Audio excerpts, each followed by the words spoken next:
Tonight, a rise in unemployment applications as lawmakers race against the clock for a deal on a relief package. There are only 3 weeks left until the August work period.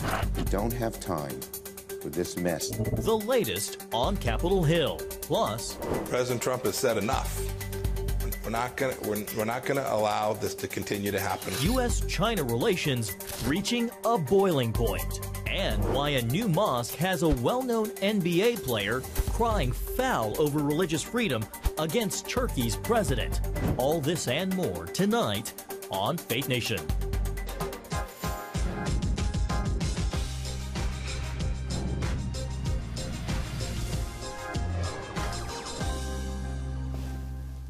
A coronavirus relief deal is in sight, but not without drama on Capitol Hill. Hi, everyone. Thanks for joining us. I'm Jenna Browder. And I'm John Jessup. And before we go any further, Jenna, I just want to say it's great to have you back. It's great to be back. Well, the $1 trillion bill will provide aid for millions of Americans struggling in the pandemic, but time is running out and a final deal is still far from being reached. As CBN News White House correspondent Ben Kennedy is following the negotiations and has our top story. Ben, where do things stand tonight? Well, Jenna, John, months after the House passed a Democrat-led bill, the White House is making a major concession as the Republicans wait to unveil their plan. Inching closer to a deal. Hopefully we'll get there. The president prepared to give in. The payroll tax cut's a very important one. Days after insisting on a payroll tax cut and any coronavirus rescue package, the president declaring in a tweet that the Democrats have stated strongly they won't approve a payroll tax cut and is ready to move on without it in a $1 trillion relief package. And this is about kids and jobs. The White House's focus, reopening schools and the economy. The bill is set to provide up to $25 billion for testing and up to $105 billion to schools. Treasury Secretary Steve Mnuchin saying a Republican plan would decrease the level of unemployment insurance set to run out this month. This is intended to be wage replacement, so we're focused on the percentage, which is about 70%. So nobody's going to get more than $600, but again, if you were making $300, you're not going to get $600 this time. House Speaker Nancy Pelosi countering that the GOP plan is too little, too late. And what we have seen so far falls very short of the challenge that we face in order to defeat the virus and in order to open our schools and to open our economy. Democrats are insisting that any relief bill include hazard pay and food and rental assistance. How about, instead of shielding corporations from immunity, we shield renters from eviction? As to those grappling with adding to the deficit, the top House Republicans signaled that a GOP bill is the lesser of two evils. Well, there's a real concern, the amount of debt we have. I watched that the Democrats wanted to spend $3 trillion. And with the extra unemployment benefits set to run out next week, the clock is ticking. It is not clear if removing the payroll tax cut will be enough to get Democrats on board with a Republican-led plan. John, Jenna? Thanks, Ben. And sticking with unemployment, new figures out today paint a picture, and it is not pretty. It shows a growing number of people requesting help from the government. 1.4 million additional workers applied for jobless benefits last week. That's up about 100,000 compared to 2 weeks ago. That rise ends a 15-week stretch of declining applications. The number had been going down since unemployment peaked in mid-April during mass lockdowns and layoffs. Besides the $1.4 trillion, an additional 975,000 people applied for help under a program for self-employed and gig economy workers. Well, tonight the country closes in on 4 million confirmed cases of COVID-19.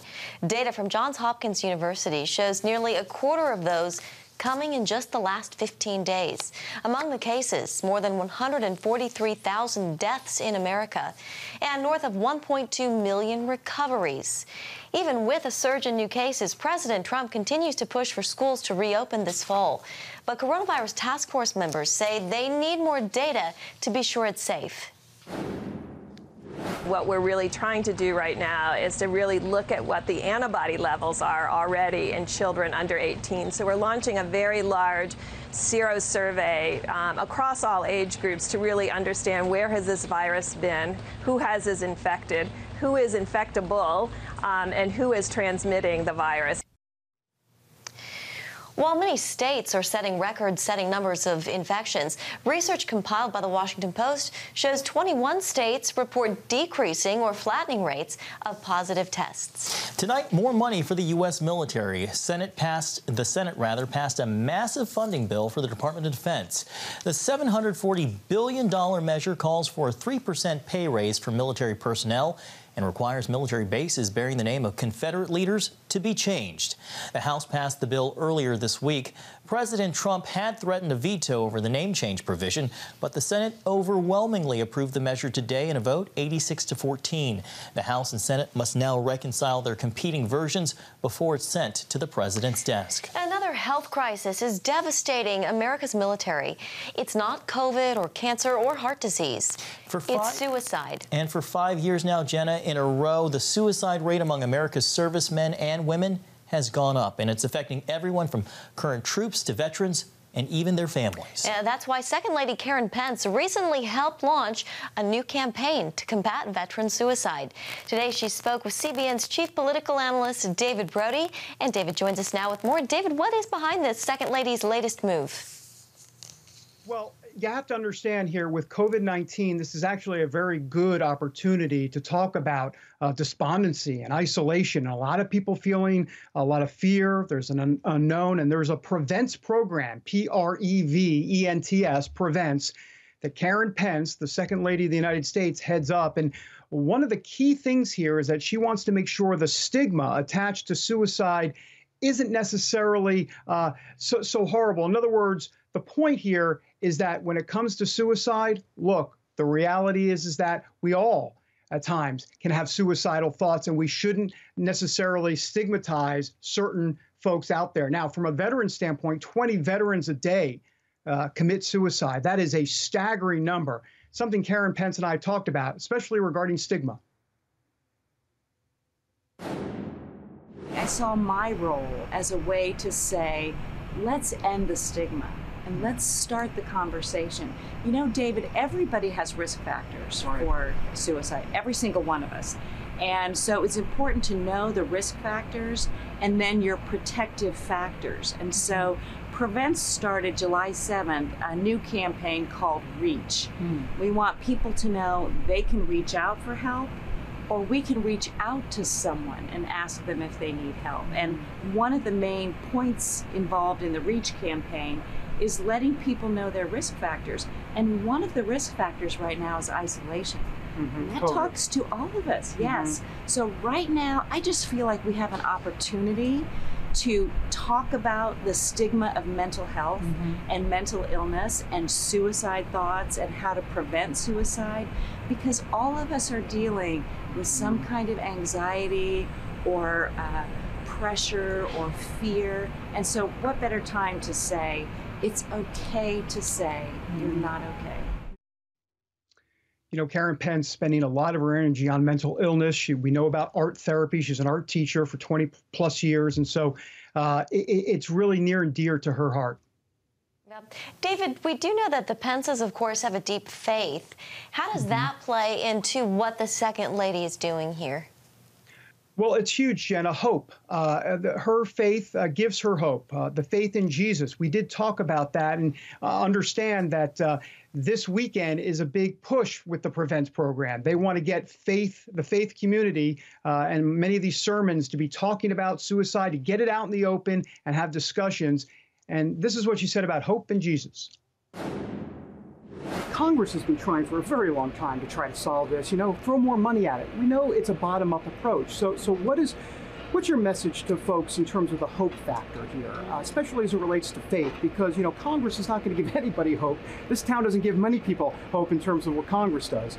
But what can you say from a faith perspective as it relates to hope and what you want them to know about? Hope really is the key. And, for me, as you know, I'm a Christian. And so for me, that's where I get my hope. And if we can have people reach out in their faith communities, then our pastors, our rabbis can bring people alongside and mentor them and help them with their faith. And I do think that when we're all low, sometimes the only person who's there for me is the Lord. And so when you actually can introduce someone to that aspect and to say, you know what, there is hope. There is hope, and there is a way past this struggle that you're in right now. Karen Penn's trying to change the conversation. Let's all talk about it. It's the secret in the room. She says it's time to speak about it, and she hopes the faith community will play their part. Jenna, John? Such an important issue, and David, great interview. Yep. Thanks for sharing. Thanks, guys. Sanctions, hacking, and action in the South China Sea. Coming up, the latest on the growing tension between Chinese leaders and the Trump administration.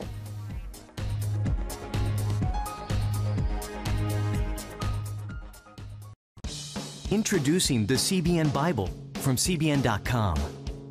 Now, an easier way to study the Bible and grow in your faith. Highlight your favorite verse. Read separate versions at a glance. Click and read a commentary. Or cross-reference your favorite verse using the Strong's Concordance. All the right tools to study the Bible, all in one place. The CBN Bible, available at cbn.com/Bible or the iTunes App Store. This is CBN Newswatch. Thanks for joining us. Watch breaking news, exclusive stories and programs, credible news reporting. We show you what's happening in the world and how you can pray about it. This is CBN Newswatch, because truth matters. Weekdays at 5 on the CBN News Channel. Yes, right on time. From Superbook. Pepper's Pizza Palace is donating pizza for everyone today. Wait. I have big plans today. Trust in God even when times are tough. He has a plan for your life. Hey, we're gonna be late for the grand opening. My parents want me to help with this outreach thing, feeding the community. What am I supposed to do here? Superbook! Join the Superbook Club and get Superbook The Birth of Moses, plus 2 copies to share with others, all for your gift of only $25. Pharaoh ordered all newborn Hebrew boys thrown into the Nile River, and I have a 3-month-old brother. The Birth of Moses. Yours for a gift of only $25. What will you do the next time the soldiers come? I do not know, but I trust God has a plan for all of us.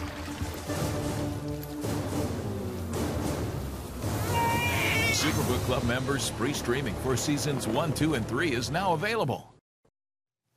Tonight, the world is waiting for any sign of international trouble after the U.S. ordered the closure of the Chinese consulate in Houston. This comes on the heels of claims that China is sponsoring or protecting spies hacking both the U.S. government and corporate America. CBN News national security correspondent Eric Phillips joins us with more. Eric?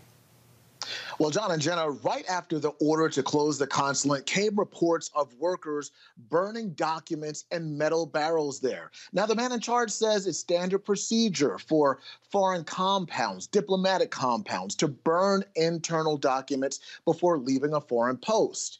But the quick action is raising suspicion.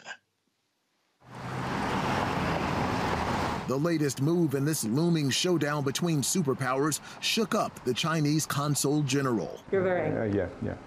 I'm surprised and angry. The Trump administration order said the Houston consulate must close by Friday, accusing Beijing of massive spying. Are you saying the State Department is lying?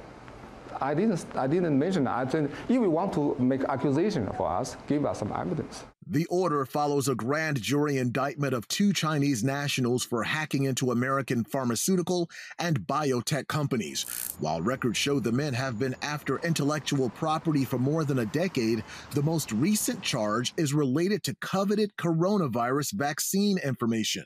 Senator Marco Rubio called the consulate a spy shop. It's kind of the central node of a massive spy operation, commercial espionage, defense espionage, also influence agents to try to influence Congress. It has been long discussed and asserted that the office here in Houston was engaged in inappropriate forms of information gathering and influence operations.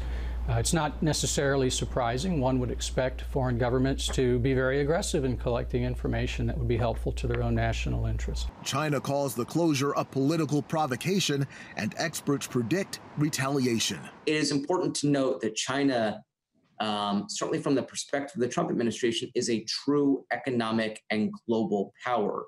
So getting into a conflict with China, I think raises some questions as to what the next step might be. And some predict the next step will be China closing the American consulate in Wuhan, where the outbreak of the coronavirus began. But how this will all end is something of great speculation and concern. John and Jenna. All right, thank you, Eric. Joining us now, Dean Chang, Senior Research Fellow with the Davis Institute for National Security and Foreign Policy at the Heritage Foundation. Dean, thanks for being with us this afternoon. Let's start off right there where Eric left off. China called this move malicious slander and said that it, quote, breaks down the bridge of friendship between the Chinese and Americans. So where do things go from here? Are we in for escalation? It's not clear whether we'll be in for escalation, but I would certainly expect a reciprocal shutdown. As your correspondent noted, there's been some discussion about whether the Wuhan consulate would go. It would be in some ways the easiest because the U.S. actually shut down that consulate once COVID-19 had permeated the city. What I don't think is going to happen is some kind of military action on either side. Dean, what do you make of the document burn at the Chinese consulate in Houston? Of course, speculation they were burning evidence confirming spying.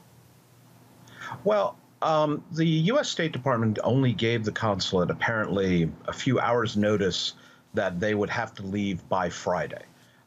Any consulate, any diplomatic establishment is going to have a lot of sensitive information, not all of which will be intelligence. For example, they will have copies of cables that were sent from China to the embassies and to the consulates. Not all of that, in turn, is going to be very easily removed, especially if you only have a few days' notice. So it is fairly typical to burn sensitive documents that don't have to be intelligence related, in the sense that they're reports from your spies. That being said, given the State Department's reference to theft of intellectual property and espionage, it's certainly possible that there are, in fact, various records, indications, clues that might be used to figure out who is working for China. Dean, you recently wrote a piece about China's wolf warrior diplomat, saying that China intends to play a major role shaping the post-COVID-19 world. Can you talk about what may be in store? What we have already seen is a much more assertive Chinese diplomatic corps. Most famously, the Chinese Foreign Ministry spokesperson said COVID-19 was actually something perhaps that the U.S. brought to China. Other Chinese diplomats have said that rather than criticizing China, the world should be thanking China for its prompt action regarding COVID-19. We've seen them in Europe lecture, for example, the Swedes, saying, "You are a featherweight, we're a heavyweight, don't get into a fight with us." So around the world, we are seeing diplomatic moves. We're also seeing some military moves. China-India border has seen now soldiers killed over the borders. The South China Sea has long been a cockpit of tension. So what we're seeing is a much more assertive China, whether it's diplomatically, in the intelligence world, in the military world, and of course economically. Dean, how should the U.S. respond to counter a dominant China? Well, I think that the Chinese in some ways are sort of following Stalin's observation about how to use a bayonet. When you're probing, if you hit something soft, keep pushing. If you hit something hard, pull back. I think the United States needs to make very clear our principles, our positions, what we are not prepared to compromise on. This administration, to its credit, has made very clear to China that intellectual property is one of those focal points. The whole point of the trade war and the tariffs is about getting China to stop its theft of intellectual property. All right, Dean Chang of the Heritage Foundation. We have to leave it there. Really interesting topic. We appreciate you joining us today with your great insights. Thank you. Thank you for having me. Coming up, why one NBA star is trading his ball and jersey to take on the human rights record of a world leader. That story when Faith Nation returns. When I came to Regent University, it's like the world opened up. I felt like I needed to advance my career and go back to school. Regent was a perfect fit for me. The Regent professors are world class. You are equipped. The focus of the faculty is on each individual student, whether it's online or in person. You become a part of Regent's family. You carry with you not just the content and the knowledge, but the confidence to understand that we can be significant in the world. Regent University. Follow your path. Nigerian Christians in Iran are routinely arrested. Nepali Christians continue to suffer. In times of trial and affliction, you need to know the truth. One of the fastest growing Christian populations in the world. Join Wendy Griffith and George Thomas for Christian World News. Young people are the ones who are open to the gospel. Powerful stories of suffering and hope that affect all Christians. Watch Christian World News, Saturday at 5 p.m. Get Protect Your Sleep and discover how to improve the quality of your life. A free DVD or booklet from the Christian Broadcasting Network. If you're not a great sleeper, you can do things to make yourself a great sleeper. If you're already a pretty good sleeper, you can enhance your sleep and be even better. 5 leading experts help remove the obstacles between you and restorative sleep. When you don't get a restful night's sleep, you wake up with an accumulation of stress. Call 1-800-700-7000 or go to CBN.com to get your free DVD or booklet today. Everything you do better with a good night's sleep. You'll discover how food affects your sleep, how to put insomnia to rest, explore effective remedies for sleep apnea, and much more in Protect Your Sleep. Wake up to your best life and get Protect Your Sleep today.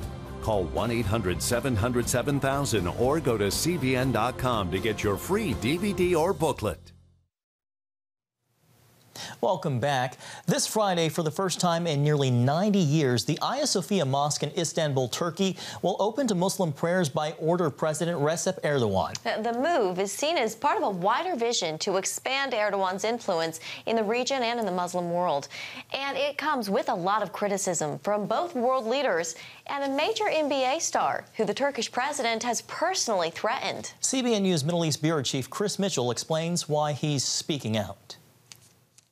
Despite objections from the U.S., Russia, the UN, and the Eastern Orthodox churches, President Erdogan moved forward on converting the historical landmark. It definitely broke my heart because I feel like it's one of Erdogan's games and I feel like it's completely politically motivated. Turkish citizen and Boston Celtic Enes Kanter told CBN News why he also objected to Erdogan's move. It's away from modern Turkey's secular roots.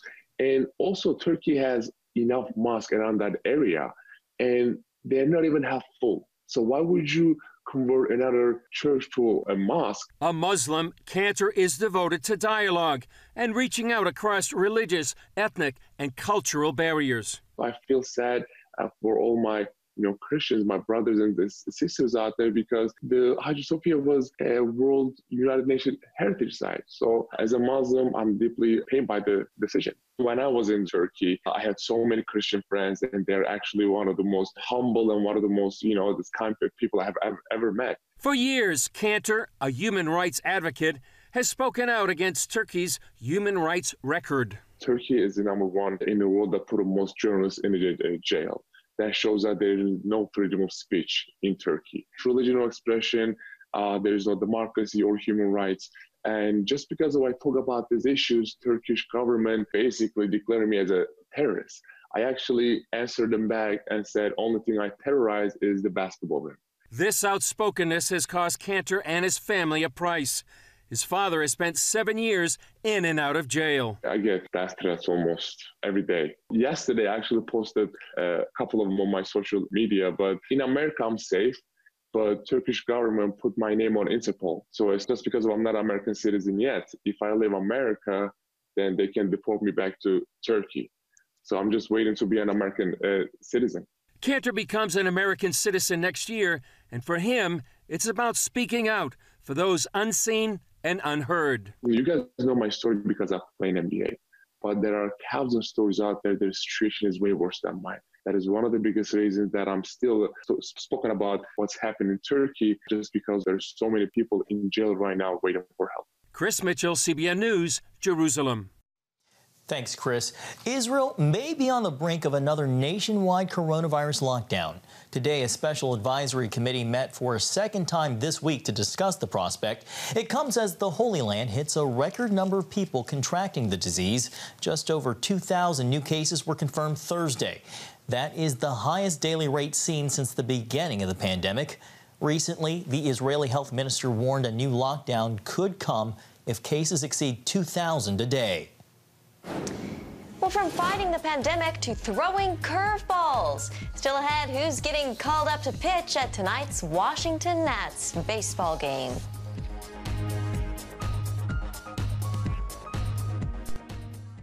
Christians around the world are standing with the Israelis. But why?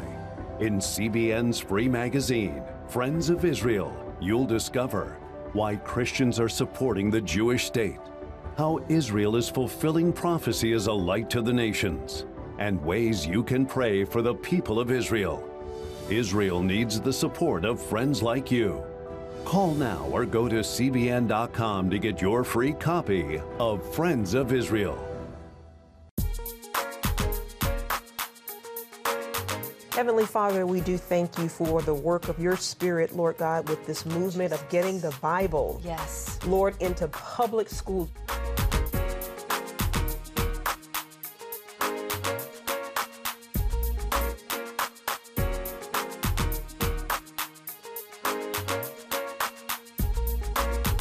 Watch The Prayer Link, Tuesday nights at 6:30. Hey, if you're tired and exhausted all day, you can't think clearly, and you really just need a cup or even a pot of coffee to get through your day, then join me, Dr. Josh Axe, for this new series where I'm going to teach you how to transform your diet and use essential oils and supplements to get a better night's sleep. Get Protect Your Sleep and live your best life with innovative information from 5 leading sleep experts. If you're not a great sleeper, you can do things to make yourself a great sleeper. If you're already a pretty good sleeper, you can enhance your sleep and be even better. Discover a sleep-enhancing bedtime routine, how to put insomnia to rest, learn how to relieve pain that disturbs sleep, and much more in Protect Your Sleep. Everything you do better with a good night's sleep. Wake up to your best life. Call 1-800-700-7000 to get your free DVD or booklet of Protect Your Sleep today. Don't miss out on this brand new series. Finally tonight, it is game night in Washington. In about an hour, the reigning World Series Nationals will kick off their shortened season. Although the coronavirus means crowds can't be on hand tonight, one super fan will not only be there to see the action in person, he's actually getting in on it. And Dr. Anthony Fauci, the nation's top infectious disease expert and a big Nats fan, will throw out the first pitch of the game. And while Fauci says it's been a while, this is not his first time on the field. I used to play baseball as a young boy and as a kid in school, and I hope I don't bounce it too much.